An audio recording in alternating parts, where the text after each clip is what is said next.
Ever since Generation 5, Game Freak has put shiny locks on Pokemon that they don't want you to get shiny. Even though I despise the shiny lock with everything in me, I can understand why they would implement it for new legendaries and mythicals. But then there are some shiny lock Pokemon that make absolutely no sense. Like, did you know that the Corvus Choir on Galar Route 3 is shiny locked? Or that in the same game, the type Null you receive is also shiny locked, even though it was huntable in both Gen 7 games? With stuff like that in mind, it's unfortunately obvious that Game Freak shiny locks what they want. Except for the one time when they messed up, with a certain special Pikachu. In 2017, as promotion for the upcoming Pokemon I Choose You movie, a QR code was released for Ultra Sun and Moon, which still works to this day by the way, that once scanned, would allow you to receive a Partner Cap Pikachu from a delivery man in Pikachu Valley. This Pikachu is coded to never be shiny, and it comes with Ash's Trainer OT, which is where the shiny lock becomes faulty. Let me explain, in simple terms.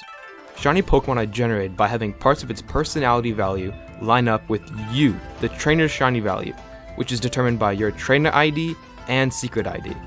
Game Freak coded the Pikachu to never generate a personality value that will match its trainer's shiny value.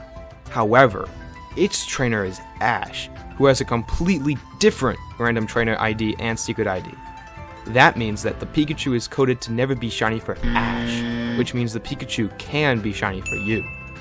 However, there is one very unlikely problem that comes in this scenario.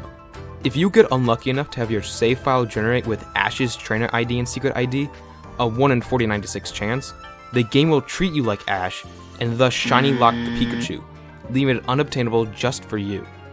But again, this is super unlikely. But the thing that makes the shiny super notable is the fact that there is no shiny model. Every Pokemon usually has a shiny sprite, even if it's unobtainable, but this one does not. The shiny model is identical to the non-shiny. But don't worry, the game still treats it like a shiny, and it does sparkle. A couple years back, I hunted for this Partner Cap Pikachu, and I do remember I got it before 1000 resets, but no footage remains of me finding it. Ever since I've gotten it, it's just been sitting in my home boxes.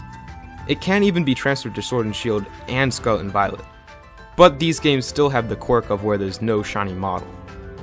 But this is likely the only way ever to get a shiny Cap Pikachu, unless Game Freak's gonna mess up again someday in the future.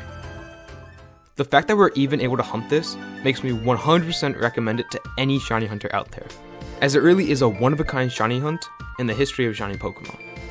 If you've enjoyed the video, please 10 million volt thunderbolt that subscribe button, as we're well on our way to 1000 subs. But anyway, thanks for watching, and take care.